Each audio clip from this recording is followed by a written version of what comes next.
I'm glad you decided to come with us. I should have listened to Mama Murphy all along. I think we could settle. Yeah, What do you mean? Before what? I lived here over 200 years ago. I was frozen or something for most of it. Just woke up a little while ago. Damn. Like one of those old pre-war ghouls. You say you were frozen. Anybody else make it out with you? It's too fucking hot for this shit. Alright, well, here we go. Fallout 4 was released in November 2015 on PC, PlayStation 4, and Xbox One. The RPG was developed and published by Bethesda, who are also responsible for the previous Fallout games. I remember being at home doing fuck all while watching the Bethesda press conference when this was announced only months prior to release.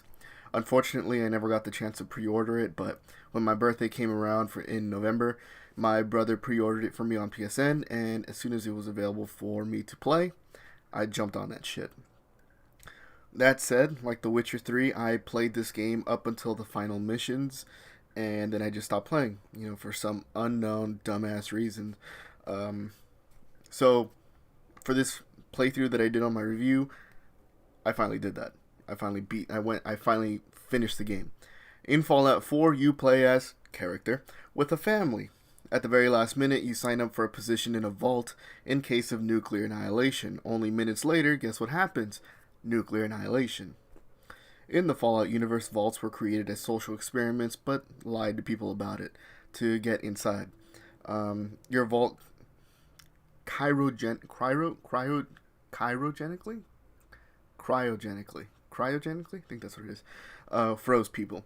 After a while, someone unfreezes your wife and baby, kills your wife, and kidnaps your baby. And when you finally escape your little freeze pod, it's up to you to find your son.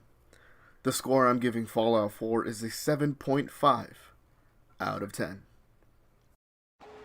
Enemy nuke incoming! It's over! The story of Fallout 4 starts off strong. You're frozen for like 100 years or some shit. But in that period, you are briefly woken up to see the kidnapping of your son and the murder of your wife/husband. Since you saw the nuke just before you go down into the vault, when you leave, your character is less bothered by what the world looks like, and he's more bothered by the loss of his son. Unfortunately, the story goes kind of downhill from there. Your character never loses his ability to persist, but in the grand scheme of things, you find your kid pretty quickly.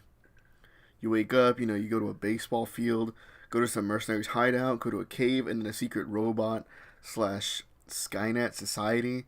And then after that, you have to align yourself with one of the factions that you've encountered in the Commonwealth. And then you just get a final cutscene that didn't really feel worth it, but rather just, it felt reliant on the series' catchphrase, "War never changes." And yet, despite feeling kind of cheated with the narrative, I didn't have that feeling with the rest of the game. And it made me realize that in my time with the Fallout series, the experience of an open world and its RPG elements meant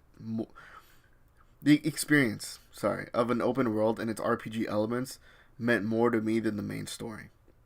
The main story of Fallout 3 and 4 served as excuses to get you out there and to explore the nuclear wasteland.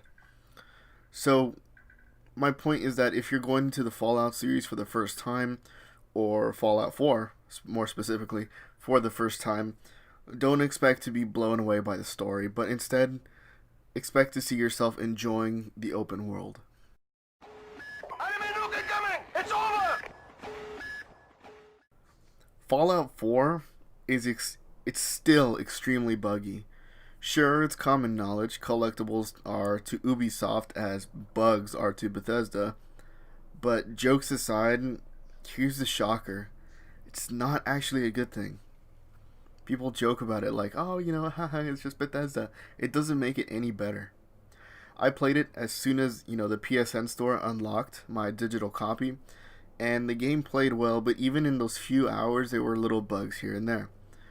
Eventually, like I said, I stopped playing, but then I picked it up for this review. After about 20 hours in, I got my first bug that blocked my progress. Not too soon after, I then got an actual game-breaking bug where I took like jet. But so when you take jet, it slows time for 15 seconds. But instead of a cool 15 seconds of bullet time slow motion, I got a never-ending nightmare of like 2 frames per second with all your favorite sounds from like a dial-up connection. It was just really bad. And so that first bug, that was easily fixed by just loading another save. But the second one, that one with the jet, I was never able to recover from. I had reboot Fallout 4, I'd hit continue, but then the game would just never start. And I'd just be stuck on that main menu montage of a garage. Damn, the birds are going crazy. When I hit new game though, the game started without a problem. So, had it not been for this review, I'd have probably never touched this game again. Had it not been for me wanting to finish the game so I can give a fair review, I probably would have just stopped playing this altogether. I mean, it's been about 3 goddamn years, maybe even 4 by the time this review comes out. If you spent 20 plus hours on a game and suddenly you had to start over, you'd be pissed off too. And I believe that anger would be justified. The bug I just mentioned, where you boot up the game, hit continue, but the game never actually starts, that's the most recurring one. And honestly, if I can't even start up a game, that's a huge fucking problem. As always, I'm not a game developer or someone involved in QA.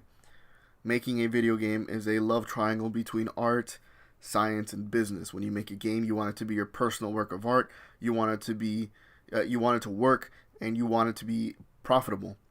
However, as someone with a regular PlayStation 4 Pro and a legitimate, normal, not hacked or tampered with copy of Fallout 4, it's kind of just shitty that your long personalized experience can be cut short by a bug or because of some stupid ass glitch. Or even, not even that, just continuing your game from the main menu is just a hassle, and that sucks. Enemy nuke incoming! It's over! Once again, I use the phrase, in the grand scheme of things, Fallout 4 improved on the foundations of Fallout 3. The first-person combat feels a lot smoother, the targeting system is simple, the game looks better for the most part, the game is bigger with a lot more customizable options available, like liking...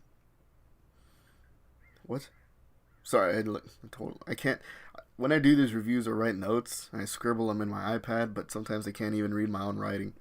There's a lot more customizable options available, like liking and picking and choosing your companions, customizing your strongholds and settlements, etc., etc. Even the story is an improvement in Fallout 3.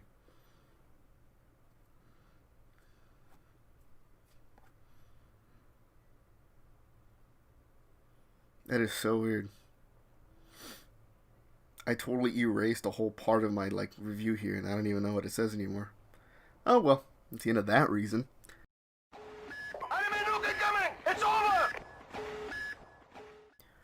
Fallout 4's biggest downfalls, besides the glitches, bugs, and errors, don't come from the game itself, but mostly from just the genre as a whole. Because I'm not a guy who gets paid for playing video games, I am often in the middle of a debate. The debate being a short, controlled, emotionally charged narrative, or do I just want more bang for my buck? Sometimes buying a game with my hard-earned money is like my whiskey drinking. If I'm going to indulge, I'd rather spend more money on a great experience, even if it might come off as pretentious. Sometimes it's not about getting drunk off of garbage, like Jack Daniels. Sometimes it's just sitting down and enjoying that $200 bottle of whiskey. Other times, though, that just isn't the case. Other times you're at a house party just around the corner from your workplace, and you're drinking all sorts of garbage like Bud Light, Fireball, Buzz Balls, mixed with Kool-Aid or some shit. Fallout 4 is basically the latter. It's basically the house party. A game like The Last of Us is like that 15-year-old whiskey. You can enjoy it at your own pace, savor every bit of that whiskey while relaxing, because at the end of the day, it's just a good whiskey. Just like The Last of Us. It's just a good game. Fallout 4 is like that house party filled with alcohol that is just it's there to fuck you up as opposed to being there for you to enjoy. It's there to just make that party fun. Fallout 4 has a million journeys and conversations and shit going on, and none of them are high caliber, but they were never meant to be. They were just meant to make the experience as a whole. They were meant to make the experience as a whole more fun. Because of this, I never get emotionally invested in basically the entire game, but I did spend an insane amount of time on exploring every nook and cranny of this game. Whether it's a good thing or a bad thing, that's mostly up to you. Enemy nuke incoming! We're done!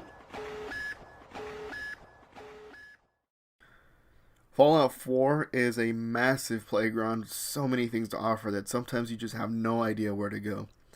The story is more interesting than the one from Fallout 3, but not by much. The feeling of, oh shit, I gotta find my kid, usually finds itself as a victim to the genre of the game. Oh shit, my kid. Anyways, I'm gonna go find this treasure in an abandoned factory first. My kid might be there. Yeah, but first I'm gonna go defend a bunch of strangers. The characters you meet on your journey are interesting, each with their own personalities, but I wouldn't go as far as calling them memorable. My biggest gripe with the game is the overall functionality of the game. My game has had frame rate drops, audio-visual desynchronizations, visual glitches, loading screen bugs, and sometimes, although rarely, there were bugs that blocked my progress altogether. My favorite is the one that doesn't even start the game. Would you like to continue? Yes. And then nothing happens, and you're stuck looking at a montage of a fucking garage. Overall, though, it's a fun game with a lot to offer despite its problems. The DLC is worth the money. There's enough to do in the base game, and DLC just adds to that. Anyways, for me, Fallout 4 gets a 7.5 out of 10. No. This just confirms the truth I've always known. The Commonwealth is dead. There's no future here.